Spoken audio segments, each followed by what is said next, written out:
130 से ज्यादा लोगों की मौत, लेकिन जिम्मेदार आखिर कौन है? आला अधिकारी जो वहां पर मौजूद थे वो उस समय कहां थे? आयोजन में भीड़ नियंत्रण के इंतजाम पर्याप्त तरीके से क्यों नहीं किए गए? भारत 24 के कुछ अहम सवाल। प्रशासन ने बड़ी संख्या में भीड़ जुटने की अनुमति आखिर कैसे दी? कैपेसिटी जितनी थी उससे ज्यादा भीड़ पहुंची कैसे? 50,000 से ज्यादा लोग पहुंचे थे तो प्रशासन उस समय मुस्तैदी क्यों नहीं दिखा रहा था? क्योंकि ये बड़ा हादसा हो चुका है, इसके बाद की कार्रवाई होगी तो जरूर, लेकिन जो होना था वो उस समय हो चुका है। 50,000 से ज्यादा लोग पहुंचे, प्रशासन आखिर कहां गायब था? भारत 24 के ये कुछ अहम सवाल हैं, क्योंकि ये सवाल लोगों की जिंदगी से जुड़ी हुई है। मरने वालों का आंकड़ा हाथरस में तेजी के साथ बढ़ रहा है। भारत 24 सरकार से ये सवाल कर रहा है, आखिर 50,000 से ज्यादा लोग पहुंचे तो प्रशासन मुस्तैद क्यों नहीं? इतने लोगों की परमिशन कैसे मिली? अगर लोग वहां मौजूद थे तो उनके निकलने का, उनकी निकासी का रास्ता तय क्यों नहीं था? और जब ये सब कुछ हुआ उस समय आला अधिकारी कहां पर थे? ये कुछ अहम सवाल भारत 24 के। हाथरस में ये बड़ा हादसा हुआ है, लगातार तस्वीरें हम आपको दिखा रहे हैं, अपडेट भारत 24 आपको दे रहा है, लेकिन मरने वालों का आंकड़ा तेजी से बढ़ता इस समय नजर आ रहा है। तस्वीर देखिए, दो तस्वीर हम आपको दिखा रहे हैं। एक उस समय की जब सत्संग चल रहा था, आज सुबह से ही 8 बजे से इस सत्संग का आयोजन किया गया था और आज ही इसका समापन था। यहाँ आपको हजारों की संख्या में लोग नजर आ रहे हैं जो इस सत्संग का हिस्सा बनने के लिए पहुंचे थे। कुछ देर पहले की तस्वीर है जब लोगों की मौजूदगी थी, और दूसरी तस्वीर देख लीजिए जब ये पूरा बड़ा हादसा हुआ।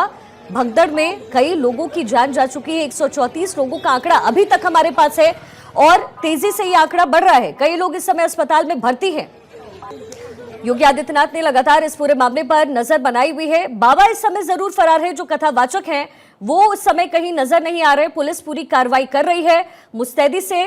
इस समय हाथरस में पुलिस प्रशासन की मौजूदगी, लेकिन अगर ये मौजूदगी थोड़ी देर पहले होती, कार्यक्रम के दौरान होती, तो शायद ये इतना बड़ा हादसा नहीं होता। अवनीश हमारे साथ कनेक्टेड है। अवनीश, चूंकि कैपेसिटी की बात मैं इससे पहले उमाकांत से भी पूछ रही थी, उन्होंने कहा कि 1 लाख की परमिशन मांगी गई थी, 50,000 लोग यहां पर पहुंच गए। जब 50,000 लोग पहुंचे उस समय ये बात बताई तो गई होगी, अगर प्रशासन को इस बात की जानकारी तो होगी।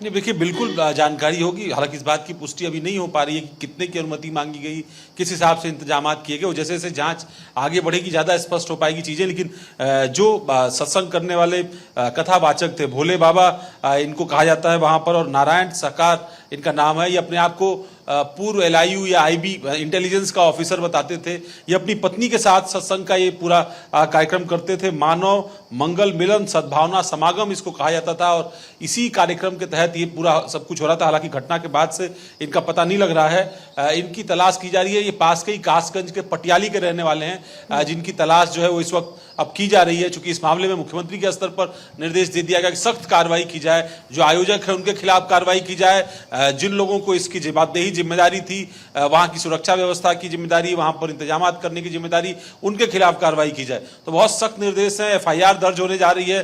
जैसे FIR की कॉपी मिलती है हम अपने दर्शकों के साथ भी साझा करेंगे, उसमें ज्यादा विस्तृत ब्यौरा होगा कि आखिर क्या कुछ हुआ, अगर परमिशन मांगी गई तो क्या कुछ था, नहीं मांगी गई तो क्या कुछ था, वो सारी चीजें वहां पर स्पष्ट होंगी।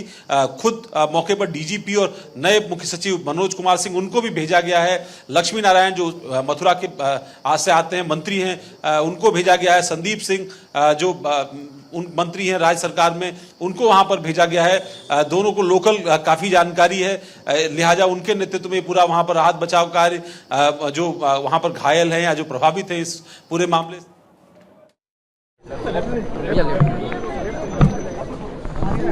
इतना बुरा नहीं होता यार।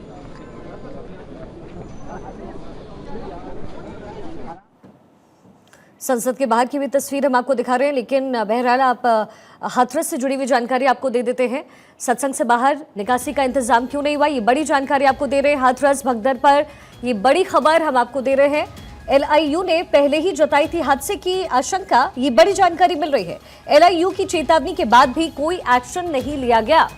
हाथरस भगदड़ पर यह बड़ी खबर, बड़ा अपडेट। आयोजक इस समय गायब है, जो बाबा प्रवचन कर रहा था वो गायब है। LIU ने पहले ही आशंका जाहिर की थी, भगदड़ की बात कही गई थी, चेतावनी जाहिर की गई थी, चेतावनी दी गई थी, बावजूद इसके इतना बड़ा रिस्क लिया गया और नतीजा ये निकला कि मरने वालों का आंकड़ा 134 के पार इस समय पहुंच चुका है।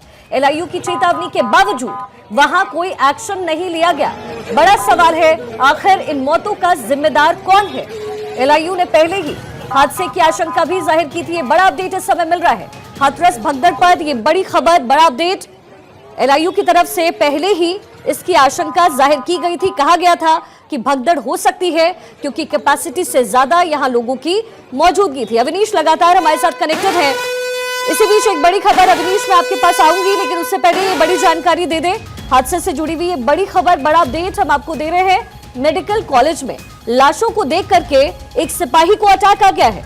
मेडिकल कॉलेज में लाशों का अंबार है और सिपाही को हार्ट अटैक आया। ड्यूटी पर तैनात सिपाही की अटैक आने से मौत हो गई है। ये एक और दुखद जानकारी, हादसे से जुड़ी हुई ये बड़ी खबर। और हादसे के बाद क्या हो रहा है देखिए, क्योंकि मरने वालों की संख्या बढ़ रही है, अस्पतालों में लाशों का अंबार लग रहा है और वहां पर मौजूद जो ड्यूटी पर सिपाही था उसकी हार्ट अटैक से मौत हो गई है। ये बड़ी जानकारी इस समय मिल रही है।